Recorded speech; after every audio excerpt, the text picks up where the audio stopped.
Hello everyone, and welcome to my top 10 saddest deaths in Undertale list. This was a video I've been trying to make for a while, but because of family, and homework, and school, I never really had the chance to make this video. But now, I finally had the chance to record it. Now, let's continue on to the rules, and on to the rest of this video. Rules.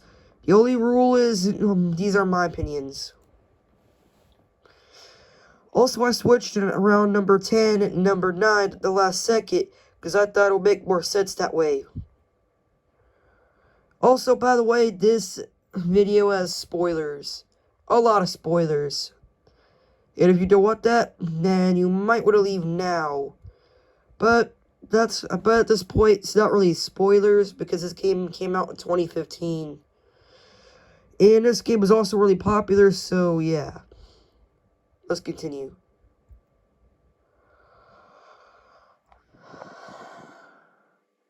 Number 10. Any of the dogs. Who likes killing dogs, period? Plus, the dogs make it sound, each make a sound when they get hit. It is just really sad. There's nothing else I have to say. Number 9. Undyne Genocide. Undyne goes out like a badass. Right when you're about to kill Monster Kid, Undyne jumps in the way and takes a hit instead. And her determination starts a really hard fight with her, which brings me to why this death is so low on the list. I was more satisfied with the fact that I beat her rather than how sad it was. Which Undyne doesn't give up hope that this world will live on.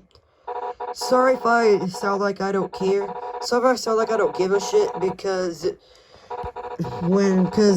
these videos are scripted, and sometimes when I make them, I really have to catch my breath for some reason. I don't know why, I just have to.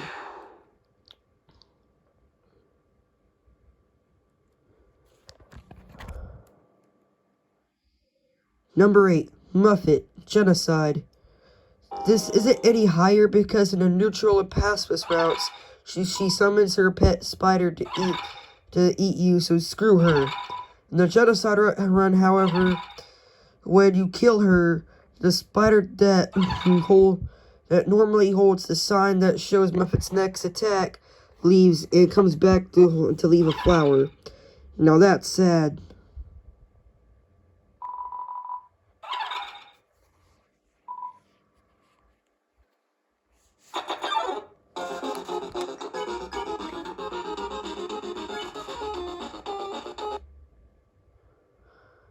Number 7. Neutral. Genocide. It's still debatable whether this should have been an actual fight or one-hit KO like it was. I believe in the latter. Neutral knew it was inevitable he was going to die, regardless of what form he was in, so he wanted to go out beautifully. Luckily, he gets exactly that. While his last words aren't that sad, what came before in his form that he makes his death seem really sad. Sorry, I can't speak today.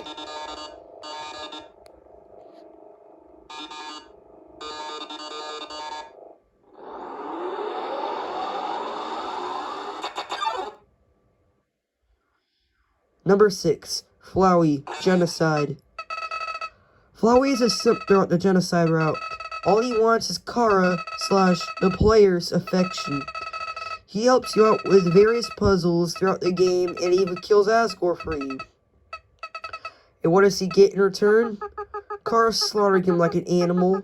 Or you slaughtering him like an animal. I say Kara, not the player, because you don't have, because the character takes control when you kill Flowey. And normally it wouldn't be very sad, but that's what I'm about to get to.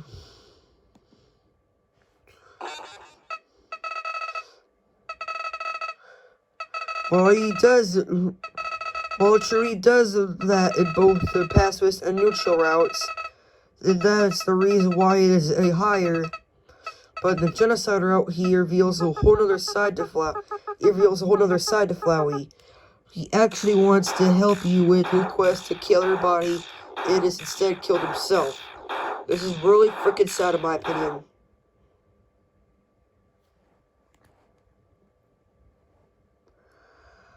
Number 5, Toriel Neutral. I personally hate Toriel's genocide death because she loses her love for you, and that's really out of character for her. But her neutral death, she has complete faith that you can make it out there in the world, and that you can survive Asgore, because you have to strike her down in combat, and she tells you to be good and safe. This is really sad in my opinion. The reason why is it any higher is because of the competition. And I'll skip to the end.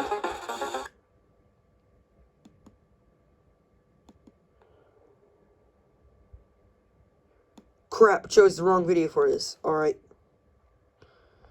Number 4, Papyrus, Genocide. Also don't like Papyrus's neutral death because it's out of character. But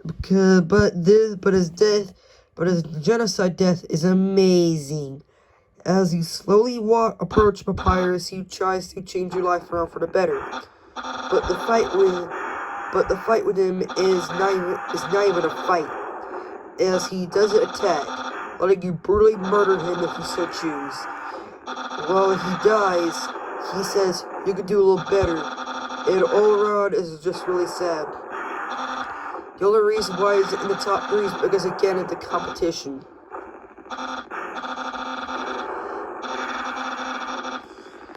Now, normally, boss fights being sidelined like this, I have a big normally, plot points like this, I have a big problem with. But, if it's a big... Not only boss fights like this that are sidelined, I have a big issue with. But, in this case, it's an exception, because in the game, the genocide route, you're just too overpowered for anybody, for any boss fight to work properly, so you kill everybody in one hit, even Papyrus. That's why I thought this was done excellently. Number 3, Asgore, Pacifist. This is the only pacifist, well, more like neutral death, because he doesn't die in the true pacifist route. Anyways, this is the only pacifist death on the list because you don't kill anybody in the pacifist run. After a long and grueling fight with Asgore, he tells you to finish him off and take his soul. If you decide to spare him, Asgore tells you that him and his wife will take care of you the best as they can. He finally finds hope of a family, but before he can make good on his promise, Flowey jumps in and finishes Asgore off and destroys his soul. What's interesting about this death is that it's the only one in the game that doesn't happen by your hand, but instead by Flowey's. Also, this makes this death scene really more sad and more interesting to watch. Because if you really think about it, because Asgore is the only character that doesn't die by your hand. You kill literally every other death scene that happens by you. This is the only death scene that's not your fault in the game. No, all the other death scenes is entirely your fault. But in this one, you're not. Number 2, Undyne Neutral. Everyone considers this to be their favorite death in Undertale. But not me. The second place, baby. This is the only death scene that is in the game that has background music and that lasts for longer than a minute. Undyne is fatally wounded as she's trying to tap into that power she does in the genocide route, but she's looking to harm and not protect. So because of that, her body just can't handle her determination, and eventually her body melts and fades away in Infinity War style, all the while she still is attacking you. This is a powerful death. not only the story but of the game, but emotionally as well. This was originally #1 until I played the genocide route, and even though I haven't finished the death scene, even though I haven't played through the death scene yet and beat the boss yet, I faced the boss, so I think it counts.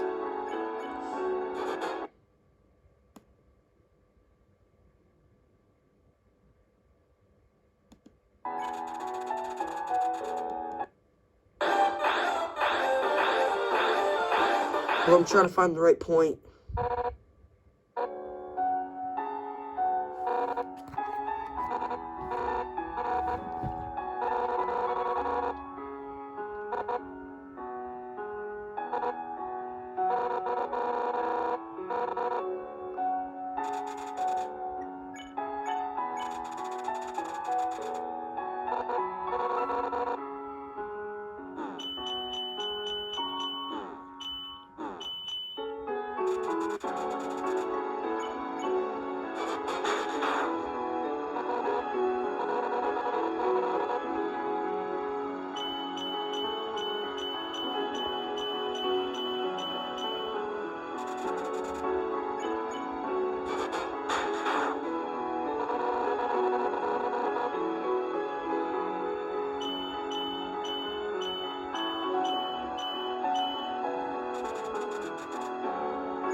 Sorry guys, I thought I let that play out.